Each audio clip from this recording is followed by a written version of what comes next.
lagi pada materi hari ini, hari Selasa untuk anak bapak yang kelas 9 materinya sejarah tanggal 22 September 2020. Materinya adalah sambungan bab 3, yaitu mengenai peristiwa-peristiwa politik pasca pengakuan kedaulatan. Jadi di sini politik beserta ekonomi. Apa yang dibahas yaitu lanjutan tentang kabinet yang pernah memimpin Indonesia dengan bentuk sistem pemerintahannya parlementer dengan menggunakan perdana menteri. Berarti hari ini kita membahas sambungan yang keempat. Pada minggu yang lalu kita sudah membahas yang ketiga, yaitu terakhir adalah Wilopo. Sedangkan yang keempat ini adalah kabinet Ali Sastro Amijoyo I. Kenapa ada angka 1 di sini? Karena Mr. Ali ini pernah menjabat 2 kali sebagai perdana menteri di Indonesia. Maka untuk memisahkan masa kurun waktunya dibuatlah Ali Sastro Amijoyo I, karena dia pertama kali di tahun ini, yaitu 31 Juli 53 sampai 24 Juli 1955. Dari partai mana? Ternyata Mr. Ali Sastro Amijoyo I ini itu dari partai NU, namun didukung dari partai PNI, namun didukung oleh Partai Nahdlatul Ulama atau NU dengan program-programnya. A. Keamanan, tapi dia mengutamakan keamanan. Kedua, dia ingin melakukan pemilu, menciptakan kemakmuran, menciptakan keuangan yang surplus, dan melakukan pembaruan organisasi negara serta membentuk perundang-undangan. Sedangkan yang B-nya pengembalian Irian Barat, karena masalah Irian Barat kita ketahui belum selesai. Dari masalah KMB ditandatangani sampai tahun 54 dan 55 belum selesai juga. Dan yang C, pelaksanaan politik Indonesia dalam arti politik apa? Bukan dalam negerinya, luar negeri, yaitu bebas aktif. Apa arti bebas? Bebas artinya ikut berteman kepada seluruh negara yang ada di dunia ini. Aktif artinya apa? Ikut melaksanakan perdamaian dunia. Makanya politik luar negeri Indonesia dari dahulu sampai sekarang adalah bebas aktif. Inilah Perdana Menteri yang keempat. Apakah Perdana Menteri ini bertahan lama? Ternyata tidak. Apakah dia memiliki keberhasilan? Ternyata ada. Keberhasilan kabinet Ali I ini adalah menyelenggarakan Konferensi Asia Afrika atau sering disingkat dalam buku paket itu KAA, Konferensi Asia Afrika. Berarti Konferensi Asia Afrika itu apa? Konferensi Asia Afrika adalah satu pertemuan yang dipelopori atau yang disponsori oleh Indonesia pada masa Mr. Ali I untuk mempertemukan seluruh negara-negara di Asia dan negara-negara di Afrika. Berarti dari benua Asia dikumpulkan, dari benua Afrika dikumpulkan, bertemu di satu tempat, yaitu di mana? Di Bandung. Di Bandung untuk membahas bagaimana nasib negara Asia dan Afrika serta bagaimana untuk bersatu menentang kolonialisme. Itulah yang keberhasilan kabinet Ali I. Sedangkan kejatuhannya, artinya Perdana Menteri Ali ini jatuh dari jabatannya karena permasalahan tentang mosi tidak percaya dari parlemen mengenai tindakan Perdana Menteri Ali yang mengganti pimpinan Angkatan Darat, sehingga dari parlemen dianggap pemerintah dalam arti Perdana Menteri ikut campur tangan mengenai keamanan.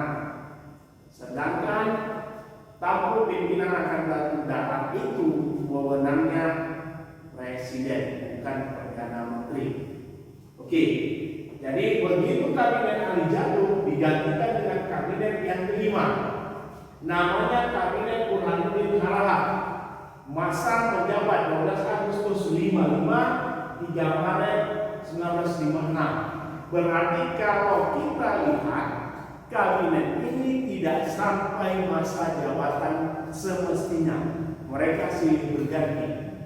Oke, dipimpin oleh siapa kabinet kelima? Mr. Burhanuddin Harahap, berarti dari wilayah Sumatera Utara ini orang. Dia dari partai mana? Ternyata dari partai Masyumi. Masyumi itu kepanjangan dari Majelis Syuro Muslimin Indonesia. Sudah? Apa sih program daripada Burhanuddin Harahap ini? Ternyata programnya yang pertama, mengembalikan kewibawaan pemerintah. Berarti pemerintahnya ini tidak punya karisma di bawah lagi. Kenapa bisa terjadi? Karena Perdana Menterinya selalu silih berganti. Jadi rakyat merasa tidak percaya kepada pemerintahan.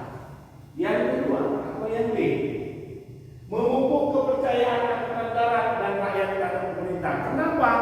Karena kalau rakyat dan angkatan darat ini tidak disatukan, maka pemerintahan tidak akan berjalan dengan aman. Dan yang C, pelaksanaan pemilu. Ini programnya mengatasi inflasi. Apa itu inflasi? Inflasi artinya keadaan ekonomi Indonesia yang sangat terpuruk. Berarti lebih banyak kita utang daripada hasil. Itulah pada tahun 55. Dan mengatasi korupsi. Kenapa terjadi? Karena di masa inilah keadaan ekonomi Indonesia sangat terpuruk sehingga korupsi merajalela. Burhanuddin Harahap ingin mengatasinya ditambah dengan desentralisasi. Artinya Burhanuddin Harahap menginginkan adanya pemerintahannya tidak terpusat melainkan per daerah masing-masing. Dan yang keempat, tetap dimasukkan perjuangan Irian Barat. Kenapa? Karena Irian Barat berdasarkan KMB harus diserahkan Belanda setelah KMB. Namun Belanda tetap tidak mau menyerahkan Irian Barat ke wilayah RI, sehingga kita perjuangkan untuk mengembalikan Irian Barat. Bagaimana? Adakah keberhasilan daripada Burhanuddin Harahap selama dia memerintah atau menjadi Perdana Menteri? Ternyata keberhasilan Burhanuddin Harahap ini dikenal sampai ke dunia internasional. Apa itu, Pak? Keberhasilannya adalah melaksanakan pesta demokrasi pertama kali di Indonesia. Jadi kita tahu tentang pemilihan umum terlaksana itu pada masa Burhanuddin. Dari Burhanuddin sampai sekarang kita melaksanakan pemilu. Jadi suksesnya pemilu tahun 55 disebut dengan pemilu yang jurdil. Apa itu jurdil? Pemilu yang jujur dan adil.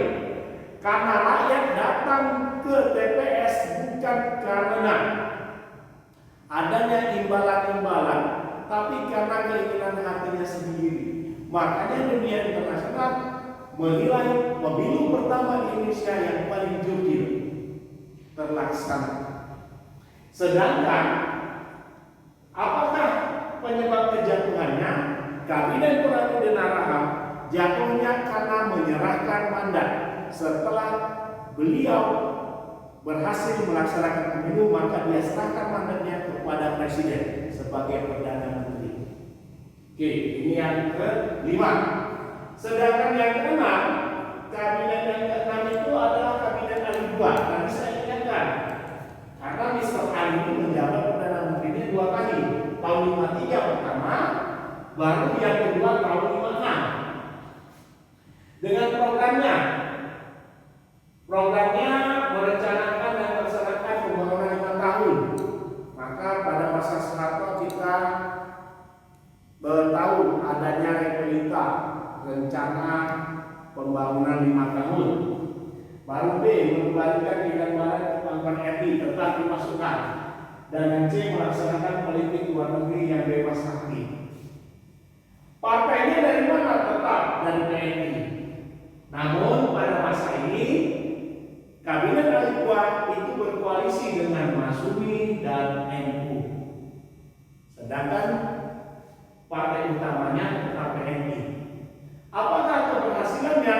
Keberhasilannya di sini dia tidak ada, karena pada masa ini banyak pemberontakan di daerah-daerah yang ingin memisahkan diri, sehingga itulah yang menyebabkan kejatuhan Perdana Menteri Ali Kuat, yaitu adanya pemberontakan PRRI Permesta di wilayah Sumatera dan Sulawesi.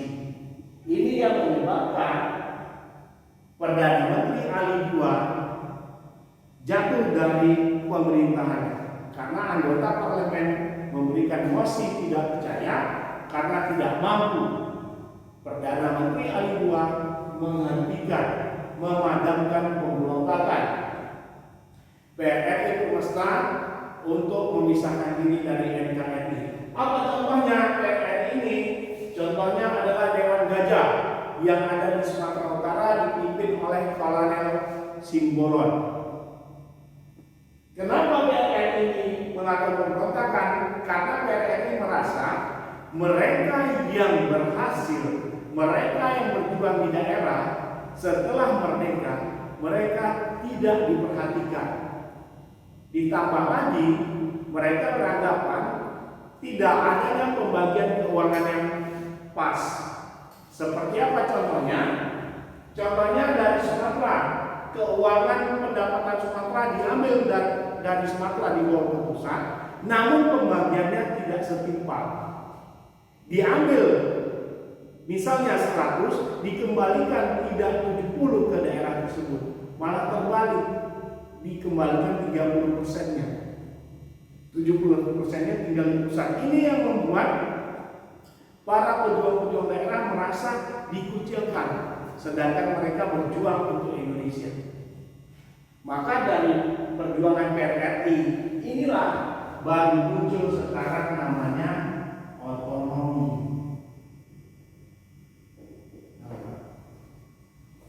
Jadi otonomi itu sudah diperjuangkan, namun perwujudannya bukan pada masa PRRI Permesta, namun pada masa sekarang tahun 2020 ke atas inilah baru kita otonomi. Artinya daerah berhak membangun daerah itu dengan keuangannya sendiri. Kalau dahulu tidak, dari pusat yang mengaturnya. Oke, yang ketujuh, ini kabinet yang terakhir. Kabinet ketujuh adalah kabinet Juanda. 9 April 1957 sampai 10 Juli 1959. Nah, kabinet ini dipimpin oleh Insinyur Juanda. Inilah kabinet yang memang terakhir menduduki pemerintahan Indonesia. Kabinet Juanda sering disebut dengan kabinet karya.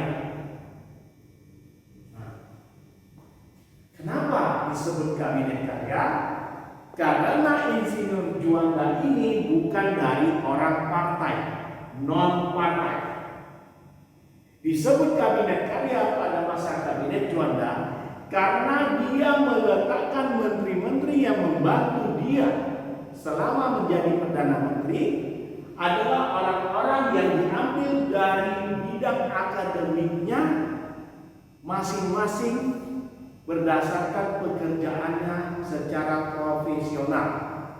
Jadi kalau menteri pekerjaan umum dia ambil memang dari insinyur yang jurusannya teknik sipil, perencanaan dan sebagainya.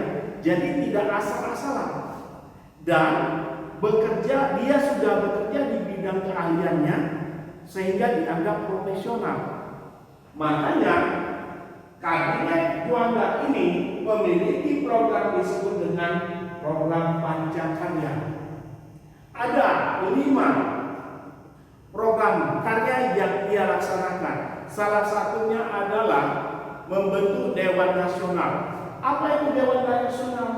Dewan yang mampu membahas pembangunan nasional di Indonesia. Sedangkan keberhasilan kabinet ini mengenai Laut Indonesia dalam konvensi kelautan yang terjadi di London. Kabinet Juanda memperjuangkan, pada awalnya kita punya 3 mil batas teritorial.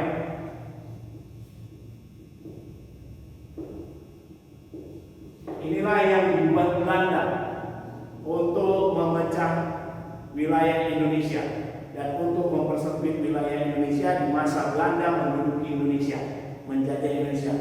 Pada masa Juanda ini diperjuangkan menjadi 12 mil. 12 mil batas teritorial dari garis pantai terluar.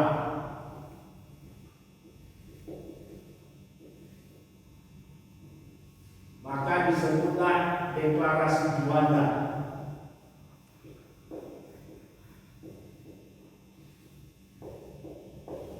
Inilah keberhasilan daripada Perdana Menteri Juanda untuk apa?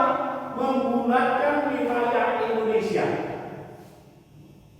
Kalau dia 3 mil, berarti ada batas antara wilayah Pulau Sumatera dengan Pulau Jawa. Tetapi kalau 12 mil, berarti kita sudah menyatu keseluruhannya. Inilah yang diperjuangkan Insinyur Juanda dalam Konvensi Kelautan Internasional di London. Sehingga dari 12 mil, wilayah Indonesia tidak lagi terpecah-pecah, melainkan menjadi satu, menjadi wilayah Nusantara, komprehensif integral. Jadi penyatuan secara keseluruhan. Inilah yang merupakan jasa daripada Insinyur Juanda kepada bangsa Indonesia. Dan sampai sekarang batas laut dasar kita 12 mil, sedangkan ZEE kita adalah 200 mil. Ini yang ZEE, zona ekonomi eksklusif.